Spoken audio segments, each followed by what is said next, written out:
Hello everyone, this is part 9, module 4, data communication. So we were discussing the time division multiplexing scheme, particularly the synchronous TDM. It's how the system is implemented, and how in the last part we discussed the different mechanism for data rate management. Now some more small concepts we are supposed to cover from this topic, and that we will be discussing here. So the concept is like frame synchronization. So synchronization, what is synchronization, that you already seen, we already discussed in the beginning. So simply the sender and receiver should be synchronized each other. Okay, that is the idea. So whenever the sender is sending some information with the the receiver should be in tune with the sender, so that correctly the receiver can interpret the information. So when it comes to TDM, from multiple input sources, you will be collecting information and you will be creating something called a TDM frame. And within the TDM frame, we will be allocating one slot per frame, right? And now when we are allocating like that, for example, the sender is sending, suppose we are having a 4x1 mux where 4 input sources are connected to the multiplexer, and the multiplexer, by using TDM, it is generating an outgoing frame with 4 slots per frame that is containing information from all the input sources. Now when it is reaching at the receiver side, the receiver is supposed to means correctly split the frame into different slots, and the informations are supposed to be delivered properly to the actual receiver sender from the in a one-to-one correspondence with the sender and the receiver. Now when it is doing like that, as finally everything is moving in the form of binary and in the form of signals, so that receiver should be should correctly take the information say into different channel. Here if it is FDM and all, there is no confusion at all, because in the total frequency you are dividing into different bands, and one frequency band is specifically allotted for a sender and receiver, and simply information is flowing through that dedicated part of the communication channel, and that can be delivered to the receiver without any problem. But here it is not like that. We are just simply interleaving over all the input sources, and when we are doing like that, the information is actually means within a frame itself you are having information from all the 4 sources, and similar in the next frame again. And for example, if it is 4 slot per frame, the first slot from frame 1, first slot from frame 2, like that the first slot from all the n frames together make an input, means a channel for sender 1 to receiver 1, like that. Similarly, the second slot from all the frames together make a channel from the sender to the sender 2 to the receiver 2, like that. So in that case, when the how the receiver is taking a frame and it is properly identifying, means splitting that frame into different slot is something very important here. And in that case, it should not mistakenly take information from some other frame by thinking that it is also part of the current one. So that is the issue we are trying to handle here. How we are trying to inform the receiver that this is this frame and this is where it ends, or this is a new frame, like that. And there should be some way of identifying the one frame from the other. Okay, normally we call them as some kind of delimiter. It could be mainly it is some special pattern of information that we will attach at the beginning of a frame. We call as the start of a frame delimiter. Okay, so that is the concept, and with this delimiter special pattern of synchronization bits, you can the receiver can differentiate one frame from the other. Okay, so hope the concept is clear. Now we will explain that. So the implementation of TDM is not as simple as that of FDM. That is what I told you, because in FDM everything is very clear. This particular channel is dedicated for sender 1 to receiver 1, like that. But in TDM it is not like that. So synchronization between the multiplexer at the sender side and demultiplexer at the receiver side is something that we have to seriously think of. It's a major issue. With the multiplexer and the demultiplexer are not synchronized, a bit belonging to one channel. I mean, the channel is now spread over different frames, right? A bit belong to a particular channel may be received by a wrong channel also. So such a situation should not happen. Now for this reason, one or more synchronization bits are usually added to the beginning of each frame. So that is one. So that is a special pattern of bits we will be attaching. We normally call it as start of frame delimiter in a say specific protocols like Ethernet and all. Simply a special pattern of information, that's all.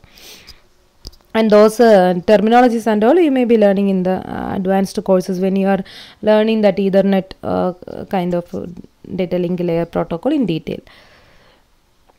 And now these special pattern of bits, synchronization bits called framing bits that typically follows a pattern from frame to frame, and that allows the demultiplexer to synchronize with the incoming stream so that it can separate the time slots accurately. Okay, and accurately in the sense the delimiter is now able to distinguish one frame from the other, and within a frame it knows that it is divided into this many slots, and accordingly it will take the information and it will deliver to the receiver properly.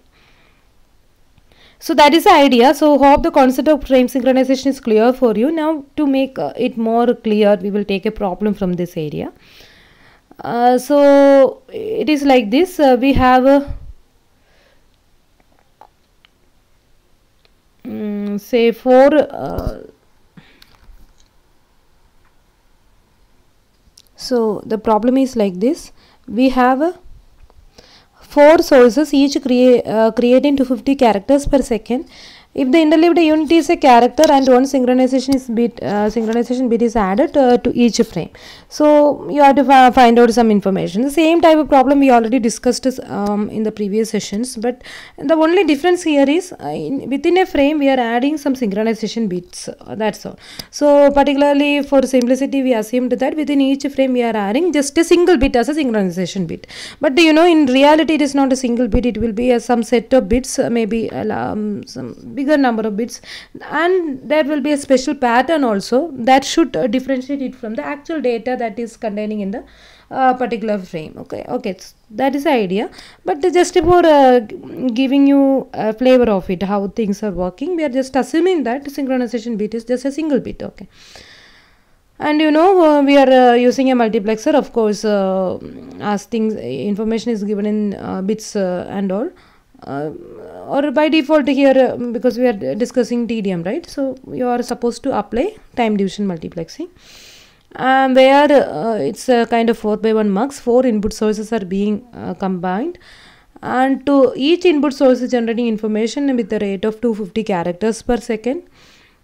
And what you are doing, we are interleaving in such a way that the interleaved unit is a character or a byte. So byte interleaving is what we assume. That means from each input source you will be taking a byte, and from all the 4 input sources together 4 bytes will be taken, and that will make a frame in a TDM frame. That means in TDM each slot is now dedicated for a character from each input source, and in addition to that every frame is containing on synchronization bit also.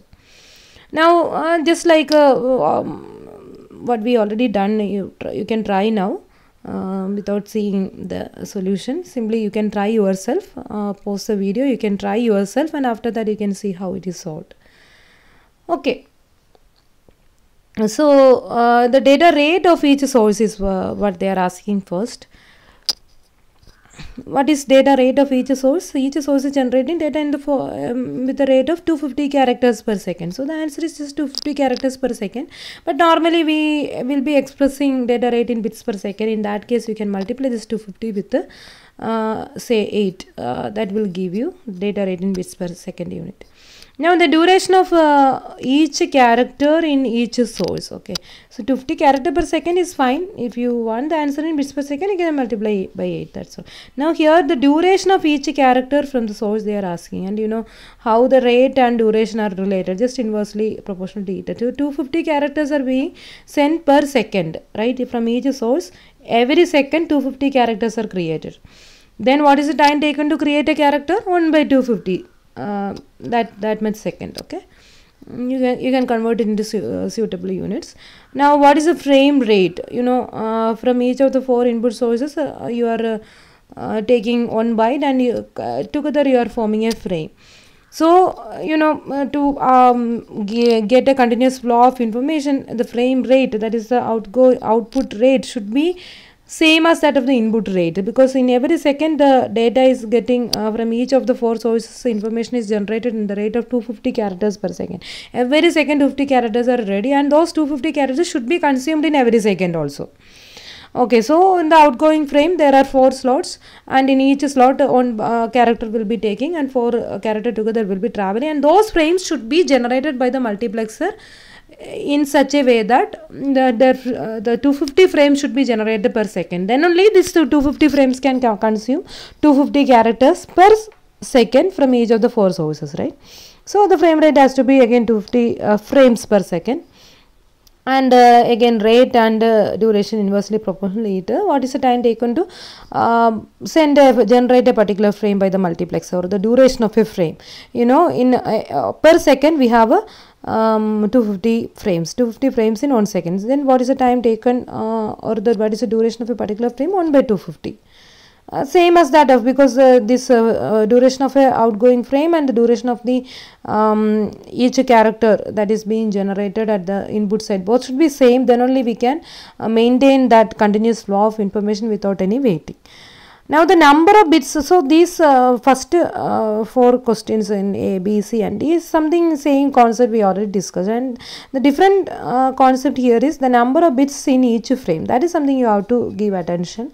See, from now the frame, TDM frame will be containing one slot for each byte, right?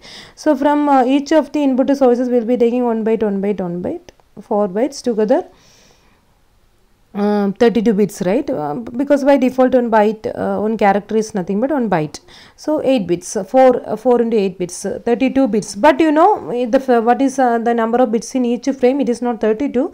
There should be an additional 1 bit. That is a synchronization bit also. If it is more than 1 bit, accordingly you have to add. In this case, this is just 1 bit. So how many bits are there in a particular frame? It is 33 bits. 32 plus this one. So the data rate of the link will be what? The number of bits transmitted per second in the outgoing link. Okay, data rate of the link means outgoing link. They mean, because all other things they already, if it is input link, they will particularly ask like that. Okay, so the data rate of the outgoing link is, we already in part this C part we already seen that. The frames are generated at the rate of 250 frames per second. Now each frame is containing 33 bits. So data rate of each link, we are supposing the answer in bits per second. So the answer is 250 into 33.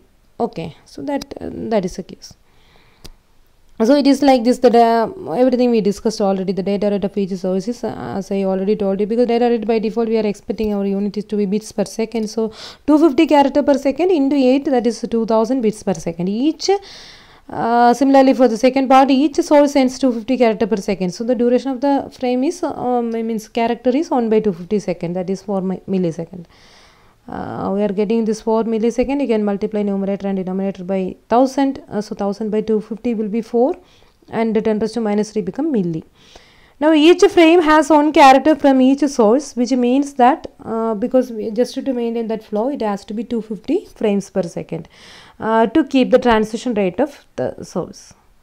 The duration of each frame is again inversely proportional 1 by 250, that is 4 millisecond. Not that the duration of the frame is same as that of the duration of the each character coming from the source. Then only we can maintain that flow again. Now each frame carries 4 characters and 1 extra synchronization bits. Thus the particular frame, the total number of bits in a frame is 4 into 8 plus 1, 33 bits. The link sends 250 frames per second, right? So each frame is 33 bits. So what is the rate of the link? Means outgoing link. It is 250 into 33, that is 8250 bits per second. Now you can observe that this 8250 bits per second is the combined data rate of the outgoing link. Now if you are taking each of the 4 incoming links, each one is having 2000 bits per second, right? So all the 4 together it will be 2000 into 4, 8000 bits per second. Now you can see that when it is multiplexing, the outgoing link capacity should be at least as that of the combined link capacity of all the input links. Those concepts we already seen, right? Then only we can maintain that synchronization, that flow, everything. Okay, so that is the default thing we are doing. So here it is 8000. So here the outgoing link is 8 to 50, means it is greater than that. So what is this 250 bits per second? That is actually our synchronization bits. That means out of 8000 bits which are being generated per second, that is our actual information which is to be communicated. 250 bits are actually overhead, means that is just for synchronizing the frames. That is something additional. Okay, so just here we simply maintain 1 bit per frame, but in reality it will be more than that. Accordingly, this kind of an overhead will be there. Okay, so that you have to note down. So that's all the synchronization, how synchronization is done in a typical time division multiplexing synchronous TDM. The name synchronous itself, synchronization is should be there between sender and receiver, and this is how they are synchronized. Okay. Now one more small topic here, that is synchronous TDM. That is again something we already discussed, the handling of empty slots, or it's a main limitation of the synchronous TDM. And to overcome this limitation, we have another concept called statistical TDM, where there is no empty slot at all, but we are achieving it with some other difficulty, some other complexity that we will see. So synchronous TDM is not as efficient as it could be. That is because of this empty slot. So if a source does not have data to send, or has some discontinuous data is not coming continuously, definitely the corresponding slot in the output frame is empty. Now this leads to empty frames or frames which are not full. Sometimes there is no information at all, so simply empty frames will be generated, or so this is again the how it is achieving synchronization. That is because we are facing this problem, because within each frame we are having a dedicated slot for each input source. If the input slot don't want to send any data, still you have to keep that slot as empty. Then only the receiver can correctly synchronize with the sender. And one more level, or the next part of the synchronization, is what we discussed by that synchronization bits. But these together is providing the synchronization in our TDM, synchronous TDM. But because of this maintaining empty slots, sometimes we may force to maintain empty slot, it will leads to a lot of inefficiencies. Okay. So statistical TDM is a solution for that can improve the efficiency by removing the empty slots and the concept of empty slot completely from the frame. Now how it is eliminating empty slot and how it is achieving means better efficiency, that we will see in next part of the video when we are discussing statistical TDM. So hope this is clear. This is a possible question again, what is the limitation of synchronous TDM? It's a generation of empty slots. And why we are forced to maintain generate such empty slot, just to maintain our synchronization. Okay, so it's a kind of loop. So if you want to break the loop, you have to think about a different strategy, and that is our statistical TDM. Okay, thank you.